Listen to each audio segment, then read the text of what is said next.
कुछ जरूरी काम है जो मैं इन 2 दिनों में कर लूंगा। ठीक है, शुक्रिया। इतना कहकर ध्रुव वहां से चला गया। उसके नीलामी घर से जाते ही सायरा ने चरक गुरु की तरफ देखते हुए कहा, क्या हुआ चरक गुरु? सामान के बारे में सुनकर आप इतने हैरान क्यों हो गए? सायरा की बात के जवाब में चरक गुरु ने अपना सिर हिलाते हुए कहा, जहां तक मुझे पता है ये सारा सामान सिर्फ एक ही चीज बनाने के लिए काम आता है, और वो है करिश्माई पाउडर। ये सुनकर सायरा के होश उड़ गए।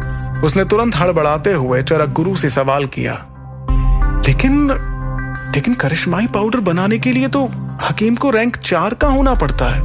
क्या इसका मतलब? उसका सवाल सुनकर सिर हिलाते हुए चरक गुरु ने कहा, हाँ, इसका मतलब है कि यह हकीम रैंक 4 का हकीम है, लेकिन पूरे वुहान साम्राज्य में रैंक 4 के सिर्फ 20 हकीम ही हैं। तो फिर हमने इस हकीम के बारे में पहले कभी क्यों नहीं सुना?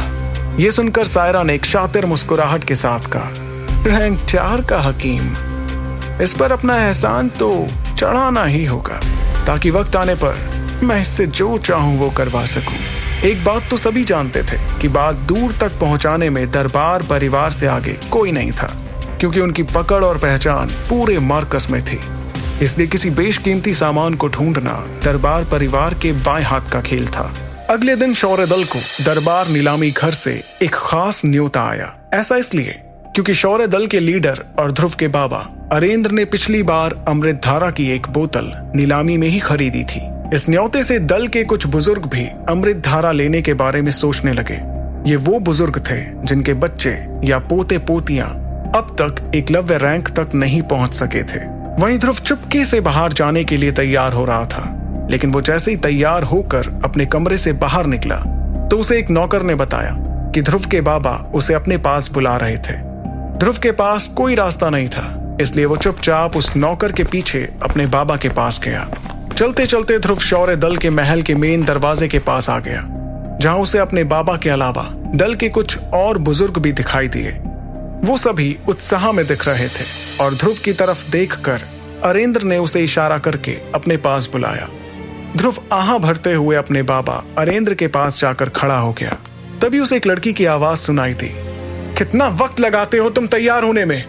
दल की लड़कियां भी तुमसे जल्दी तैयार हो जाती हैं, कब सुधरोगे तुम? ध्रुव ने पलटकर देखा कि ये आवाज सानवी की थी, जो इस वक्त हमेशा की तरह काफी गुस्से में दिख रही थी। उसे देखकर ध्रुव ने मुस्कुराते हुए उससे कहा, इतनी जल्दी किस बात की है?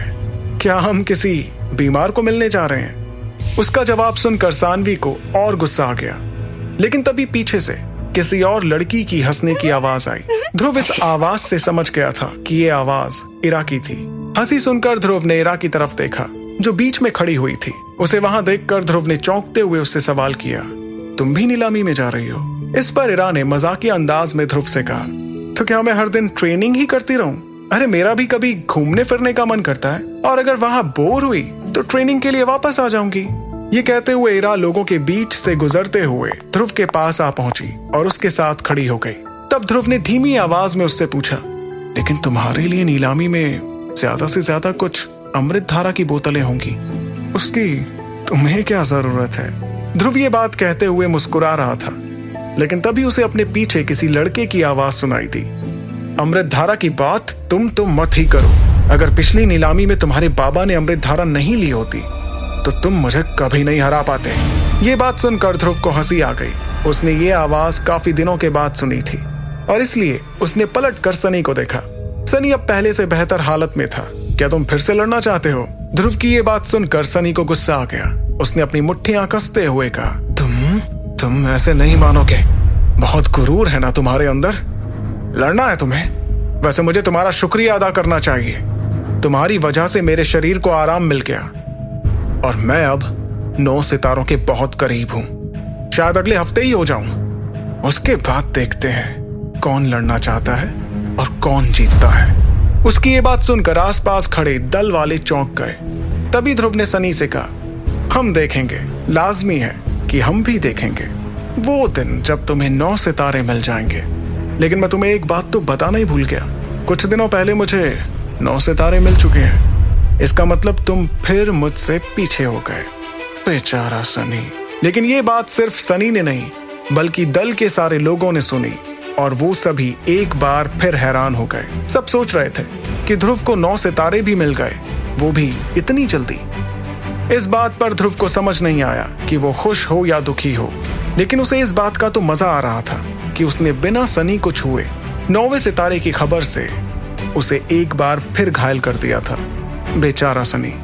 सानवी बिना कुछ कहे मन ही मन ये सोच रही थी कि आखिर ध्रुव को सिर्फ 2 महीनों की ट्रेनिंग से 9वां सितारा कैसे मिल गया, आखिर कैसे। आगे की कहानी जानने के लिए देखिए अगला एपिसोड सिर्फ पॉकेट एफएम के YouTube चैनल पर, और सुपर योद्धा के सारे एपिसोड्स को सुनने के लिए डिस्क्रिप्शन में दी लिंक से डाउनलोड करें पॉकेट एफएम ऐप।